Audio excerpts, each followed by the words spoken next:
a lot of people, my biggest fear happened, right? Tom Aspinall, we talked about before, he had to win this fight.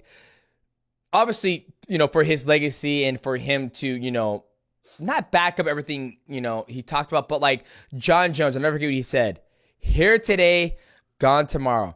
And the first thing I saw when I woke up was my beautiful wife. But besides that, I looked at John Jones' Instagram and I saw he changed his avatar to a duck with an eye patch. And then you have Alex Pereira sitting there watching the fight, and he sits there and goes, cut, Chama. And then everybody piles up on somebody when they're defeated or they're injured or something like that. I didn't like that feeling whatsoever for Tom Aspinall because the man did get impregnated in his eyes with those fingers. But a lot of people got to understand, go ahead, Guru, go ahead, get in there because we have a lot to talk about when it comes just for that specific fight. Just for the hands and how to throw a proper leg kick. This is not how you throw a leg kick, people. When you go to Thailand or you learn, they don't go hands tight and throw like that. If I throw 1,000 kicks on a bag like this, boom, boom, boom. This is called hand exchange. Hand exchange. I throw 1,000 kicks on the bag this day or in a week, 2 weeks. I train 8 weeks. That's 8,000 kicks a week. And all of a sudden, when I get in a fight, I'm self-naturally supposed to go like this. Get the fuck out of Dodge. Go ahead, Guru. Go ahead, cook, baby. So, I'm distraught. I'm broken. I don't know how to feel about this.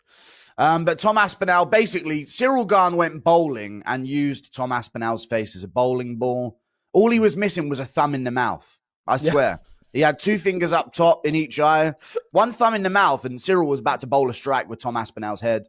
Yep. It was a tough one to watch, but a lot happened aside from the eye poke. Unfortunately, it did end with the eye poke. And that is being seen as some kind of loss for Tom. I think the fact that this went past 2 minutes was always going to be seen as some kind of loss for Tom. So unless it went perfect for him, as it usually does, I think anything will be seen as this was the worst. Oh my God, he did terrible compared to what he normally looks like. This was a bad performance from him because it went 4.5 minutes long into the fight. So therefore, that's how people are going to perceive this. But I think there's some kind of people are doing some kind of victory lap for the loss of Tom Aspinall from him being gouged in his eyes and the fight being called off. When really collectively we should be oh well. Well, let's see what happens next time when we rebook this rematch.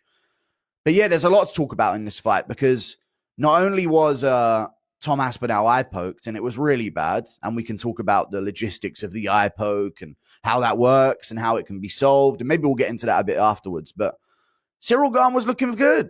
Ciryl Gane was looking good. He was looking loose. And I think that's something that he almost focused on here because against Ngannou and John Jones, he got really stiff in the big moment. He almost changed who he was characteristically. Against Ngannou, he wasn't letting things go. He was kind of just watching and scarpering a lot more away from him. And against John Jones, he was very flat-footed almost comparatively. And he threw a big head kick and then lost his back and then got taken down afterwards.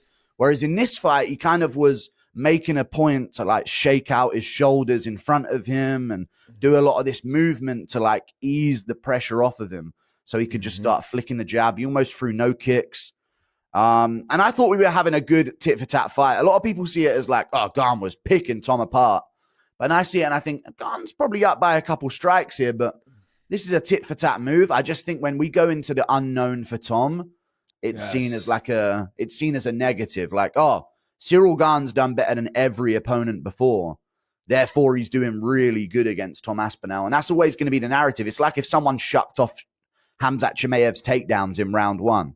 Yep. All of a sudden, you'd be like, oh my God, this guy's doing amazing against Khamzat Chimaev. Even if it could still be a competitive fight compared to any other fight on the roster, people are just going to sort of see the unknown and see the things that we haven't seen before done as way more than they actually are. I thought we were having a tit-for-tat striking match. Gane was doing good. He bloodied up his nose and then bang, he went bowling for Tom's head. And That's what it was. What did you think about the eye poke, the way Ciryl was looking, the way the fight was going?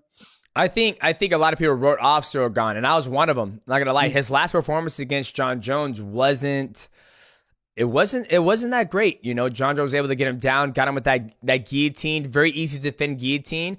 But obviously, this fight for Gane, when he was getting ready to go against Tom Aspinall, he brought in some wrestlers, even though Tom Aspinall isn't known for his wrestling. You know what I mean? Like, so he did defend that takedown from Tom Aspinall, and I was really impressed because, like you said, he was being loose and he kept it simple. He was just popping that jab, always turning. Tom is great at blitzing, right?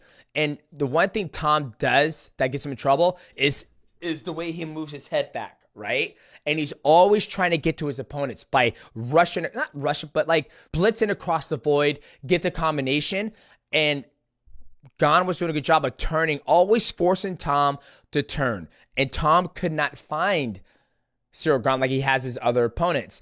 The one thing that Tom does very well that works in his other opponents is his other opponents don't move, right? And it's almost like Terrence Crawford fighting Canelo Alvarez. Canelo Alvarez does well against people who stand there and take the beating. But once he fights somebody who moves, he has a hard time being that bruiser who's able to like bop, bop, bop, right? He moves, he's moving. I gotta go find him. Oh, boom, he's always moving. That's kind of as with Tom Aspinall, because Tom is very good about throwing a high kick. The person X blocks it, and Tom is so fast getting his foot down that he's able to throw a 1-2, a 1-2-3. But Ciryl Gane wasn't there. He would block the head kick, and then once Tom would get down, he'll throw that one strike, and that one strike might land, and the right hand is going to be coming, but Gane's already moving, so it doesn't land flush as it usually does when he fights people. You watch the other fights, his highlights, where he'll knee the body, boom, pop, pop, and hit the person immediately super fast. But Gane wasn't there. He could not find Gane.